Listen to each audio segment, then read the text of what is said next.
Сәлем қыздар, бүгін сіздермен нағыз қыстық салат лечо дайындайтын боламыз. Ол үшін видеоны соңына дейін көріп, менімен бірге болыңыздар. Ең алдымен осы салатқа қажетті барлық көкөністерімізді дайындап жуып турап аламыз. Мен ең алдымен 40 қабатты осындай видеодағыдай етіп турап дайындап қойдым. Одан кейін тәтті бұрышымызды дайындап алдым.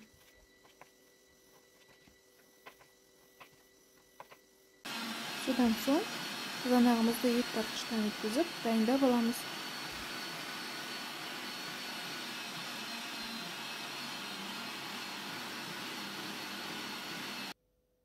Одан кейін пиязымызды, сарымсағымызды, ащы бұрышымызды турап дайындап қоямыз. Мен пиязды осындай ұзынша етіп турадым. Одан кейін ащы бұрышымызды қостым. Мен тек бір талын ғана қостым, тек салатқа дәм беру үшін. Сіздер 2 талын қоссаңыздар болады, егер ащырақ болғанын қаласаңыздар. Одан кейін сарымсағымызды ұсақтап осылай турап аламыз.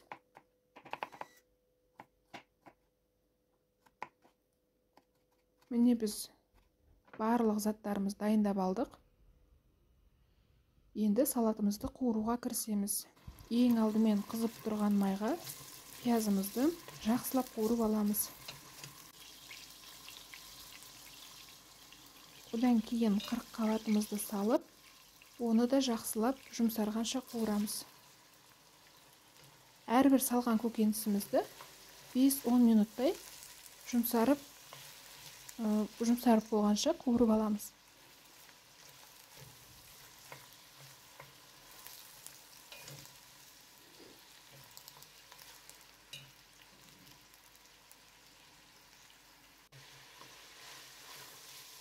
Міне дәл осы видеодағыдай жұмсақ болып, көлемі кішірейіп қуырылады. Одан кейін сәбізімізді салып, дәл осылай 5-10 минуттай қуырамыз.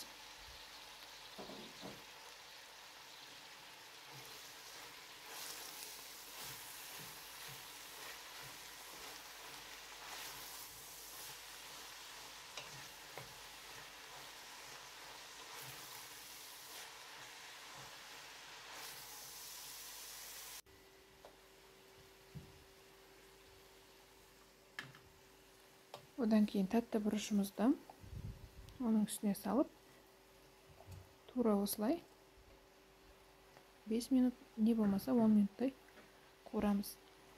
Асты орташа отта тұру керек, барлығы қуырылып алғанша.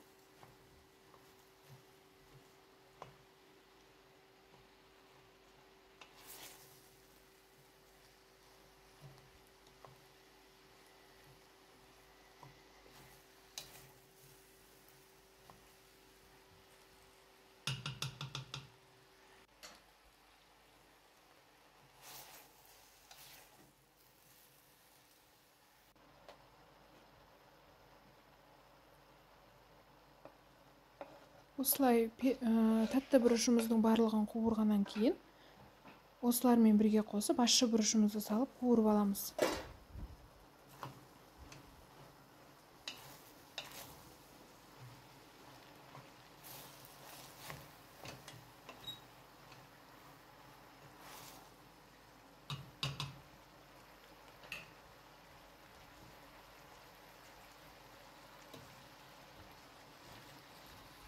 Осылай барлығы әбден қуырылғаннан кейін, үстіне тартылған қызанағымызды салып, қатты отта қайнағанша ұстаймыз.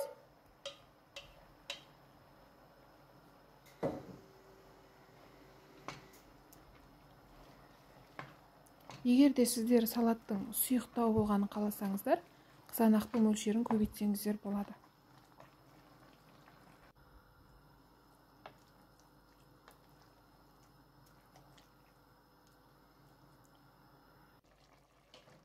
Міне менде жарты сағаттай, 20-25 минуттай қатты отта қайнады.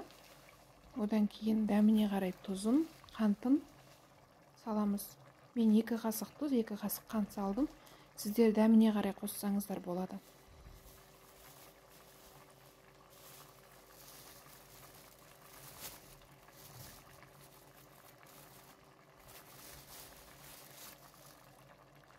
Одан кейін жаңағы бұрышымызды қосамыз.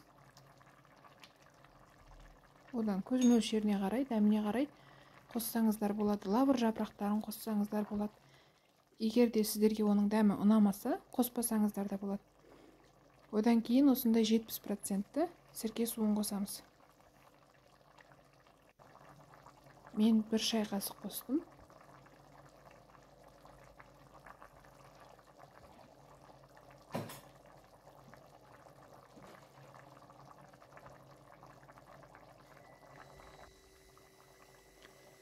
Одан кейін жаңағы аскөктерімізді қосамыз.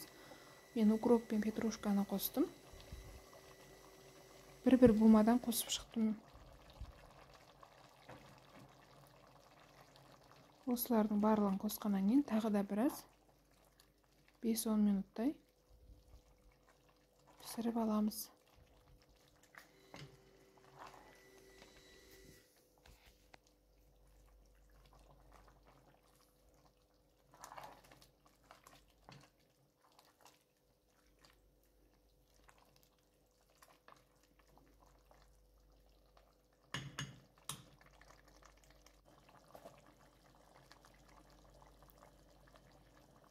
Салатымыз әбден дайын болған кезде сарымсағымызды салып, тағы да 10 минутқа бетін жауып, баяу отта бұқтырып аламыз.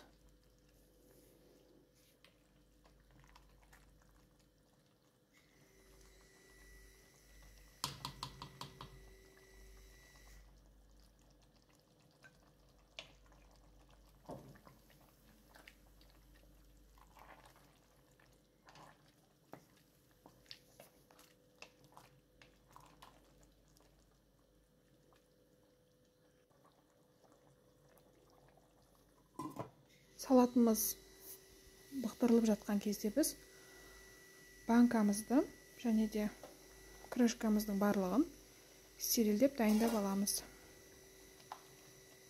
Міне біздің салатымыз дайын болып қалды.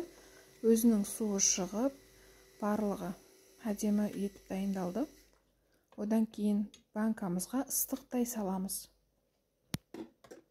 Астын баяулатып қойып салсаңыздар да болады, ең баяу отта.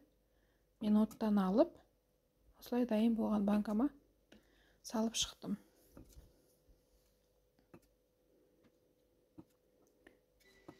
Егер де сіздерге осы рецепт ұнаған болса, лайк басып, каналға жазылуды ұмытпаңыздар.